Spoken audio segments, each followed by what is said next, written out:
तीन भुवन में चार वीते राघवे ज्ञानिता शिव स्वरूप शिविकार नमः त्रियोग समारिकै। बोलो पंच परमेश्वरी भगवानी की जय।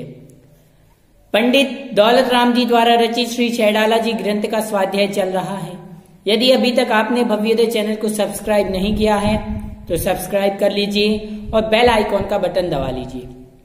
आइए हम चर्चा कर रहे थे प्रथम ढाल के अंतर्गत छंद क्रमांक 13 की। 13वें छंद में हमने मनुष्य गति के गर्भजन्य और प्रसवजन्य दुख को जाना। आज हम इस प्राणी के, मनुष्य प्राणी के और दुखों के बारे में जानेंगे कि मनुष्य गति में और कौन कौन से दुख होते हैं। छंद क्रमांक 14।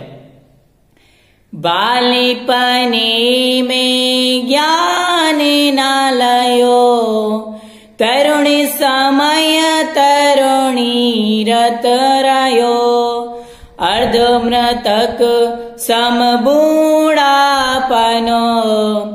कैसे रूप लखे आपनो। बालपने में ज्ञान न लयो तरुणी समय तरुणी रत रयो अर्धमृतक समबूढ़ापनो कैसे रूप लखे आपनो। पंडित दौलत राम जी कह रहे बालपने अर्थात बाल्य अवस्था में, बचपन में, ज्ञान अर्थात ज्ञान ही ना लयो अर्थात नहीं पाया। जब यह जीव बचपन में छोटा होता है, बाल्य अवस्था होती है, तब इसको ज्ञान ही नहीं होता। जब ज्ञान ही नहीं है तो ये अपना कल्याण कैसे करेगा, अपने बारे में अच्छा बुरा कैसे सोचेगा, नहीं सोचता। आगे कह रहे तरुण समय अर्थात जवानी में, तरुण समय अर्थात जवानी में, तरुणी रत रयो अर्थात स्त्री में लीन रहा। जब यह जीव बचपन में होता है तो खेल खिलौनों के साथ खेलता रहता है और इसे मित्रों के साथ घूमता रहता है। अपनी आत्मा के स्वरूप के विचार का इसे समय नहीं मिलता। और जब जवानी होती है तो जवानी में यह अपनी स्त्री में लीन रहता है। पत्नी के सौंदर्य को देख करके इतनी भोगासक्ति में आसक्त हो जाता है कि इसको अपना बारे में कोई सुध बुध नहीं रहती है।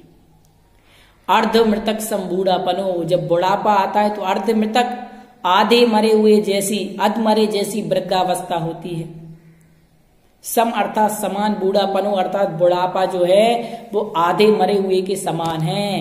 कैसे रूप, फिर हम कैसे रूप अपनी आत्मा का जो स्वरूप है लखें आपनो, फिर हम अपनी उस आत्मा के स्वरूप को कैसे जान सकते हैं, अर्थात ऐसी दशा में कैसे जाने, नहीं जान सकते। यह जीव जब तक बचपन में रहा, खिलौनों के साथ खेलता रहा, ज्ञान नहीं रहा क्या सही है क्या गलत, और जब जवानी आई, जब ज्ञान हुआ तो यह स्त्री में लीन हो गया।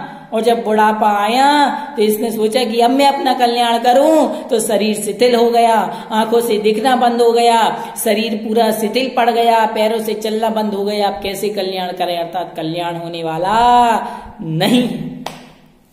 यही मनुष्य पर्याय के दुख है। मान्य मनुष्य पर्याय की यही बाल्य अवस्था के दुख है कि बाल्य अवस्था में इस जीव को भले बुरे का ज्ञान ही नहीं होता है कि अच्छा क्या है, बुरा क्या है, सही क्या है, हमारा भला किसमें है, हमारा बुरा किसमें है।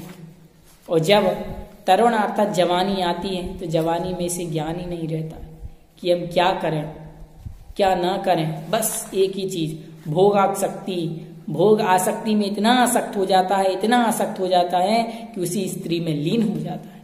स्त्री के अलावा और कुछ नहीं दिखाई देता। और जब बुढ़ापा आता है सोचता है कि हम बुढ़ापे में कल्याण कर लें, तो अर्ध मृतक आधे मरे हुए के समान बुढ़ापा होता है, अर्थात ऐसे में कल्याण होने वाला नहीं। आइए आज हमने छंद क्रमांक 14 को समझा।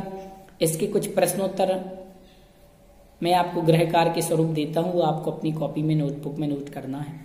एक प्रश्न तो यही हो गया कि इस संसार में मनुष्य गति के दुख कौन कौन से हैं। ये प्रश्न मोस्टली आता ही है कि मनुष्य गति में दुख कौन कौन से होते हैं। दुखों को आप समझे, इनको आप और भी विस्तार से समझ सकते हैं और भी समझा सकते हैं। वो मैंने मात्र इस छंद का अर्थ बताया है, बहुत सारी चीजें इसमें हैं। आपको शब्दार्थ जैसे बालपने अर्थात बाल्य अवस्था में, लयो अर्थात पाया, लयो अर्थात प्राप्त करना, तरुण अर्थात जवानी, तरुणीरत अर्थात स्त्री में लीन, अर्धमृतक मतलब अधमरी अवस्था, लखे अर्थात देखना, आपनो मतलब अपना अपनी आत्मा का। इस प्रकार से ये छंद हुआ। इसके बाद अगले छंद में हम देवगति के दुखों के बारे में समझेंगे कि देवगति में कौन कौन से दुख है। तब तक के लिए सभी को जय जिनेन्द्र। भव्य चैनल को सब्सक्राइब करना ना भूलें, लाइक शेयर करना ना भूलें।